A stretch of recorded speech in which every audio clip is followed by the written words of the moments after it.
The Polar Express by Chris Van Allsburg.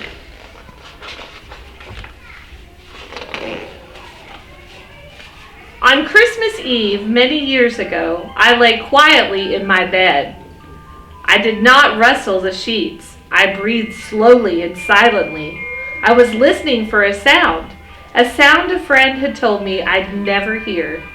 The ringing bells of Santa's sleigh. "There is no Santa," my friend had insisted, but I knew he was wrong. Late that night, I did hear sounds, though not of ringing bells. From outside came the sounds of hissing steam and squeaking metal. I looked through my window and saw a train standing perfectly still in front of my house. It was wrapped in an apron of steam.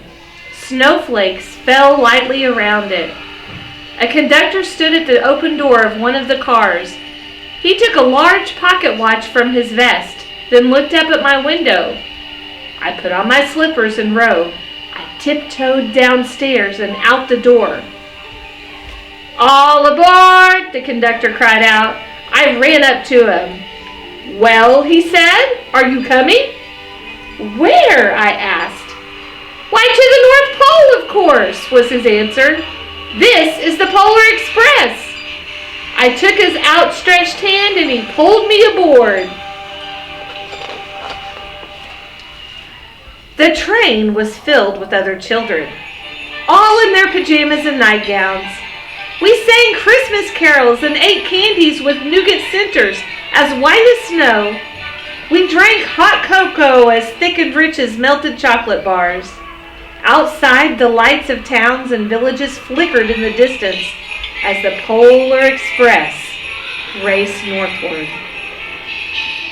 Soon there were no more lights to be seen.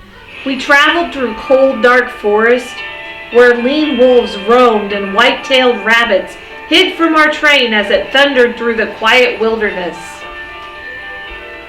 We climbed mountains so high it seemed as if we would scrape the moon. But the Polar Express never slowed down. Faster and faster we ran along, rolling over peaks and through valleys like a car on a roller coaster. The mountains turned into hills, the hills to snow-covered plains. We crossed a barren desert of ice, the great polar ice cap. Lights appeared in the distance. They looked like the lights of a strange ocean liner sailing on a frozen sea.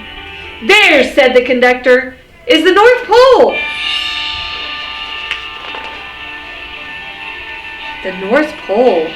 It was a huge city standing alone at the top of the world, filled with factories where every Christmas toy was made. At first we saw no elves. "They are gathering at the center of the city," the conductor told us. "That is where Santa will give the first gift of Christmas." "Who receives the first gift?" we all asked. The conductor answered, "He will choose one of you." "Look!" shouted one of the children. "The elves!" Outside, we saw hundreds of elves. As our train drew closer to the center of the North Pole, we slowed to a crawl, so crowded were the streets with Santa's helpers. When the Polar Express could go no farther, we stopped and the conductor let us outside.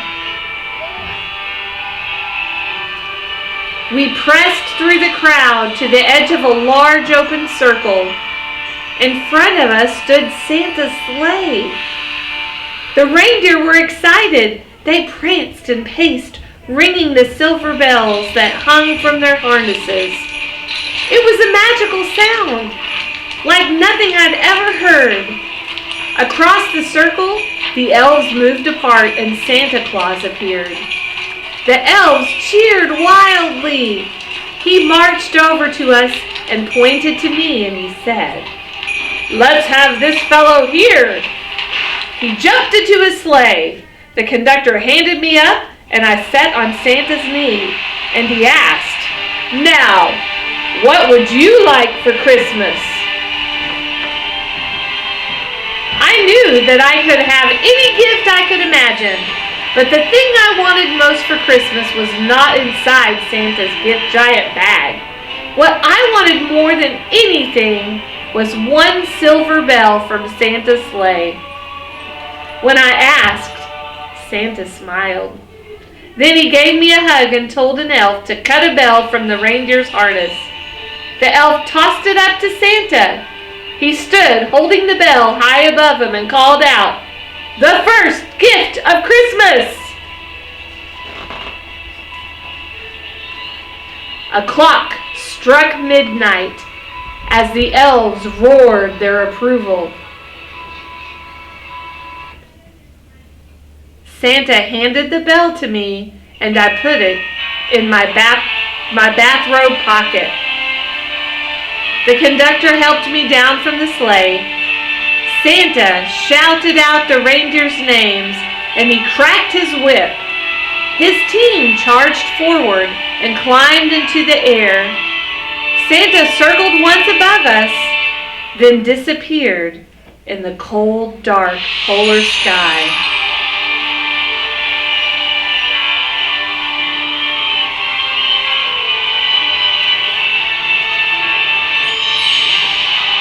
As soon as we were back inside the Polar Express, the other children asked to see the bell. I reached into my pocket, but the only thing I felt was a hole. I had lost the silver bell from Santa Claus's sleigh. "Let's hurry outside and look for it," one of the children said. But the train gave a sudden lurch and started moving forward. We were on our way home. Imagine how sad he was. It broke my heart to lose the bell. And when the train reached my house, I sadly left the other children. I stood at my doorway and I waved goodbye. The conductor said something from the moving train, but I couldn't hear him. "What?" I yelled out. He cupped his hands around his mouth. "Merry Christmas!" he shouted, and the Polar Express let out a loud blast from its whistle, and it sped away.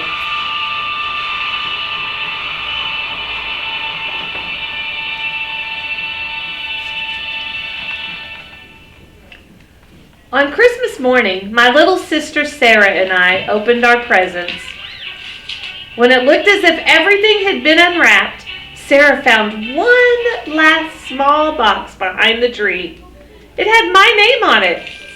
Inside was the silver bell. There was a note.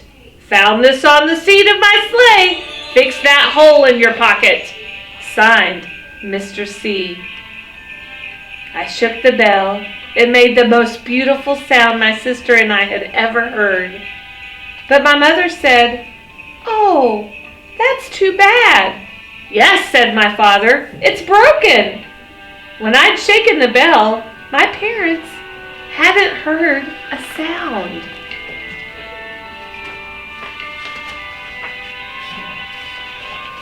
At one time, most of my friends could hear the bell, but as the years passed, it fell silent for all of them.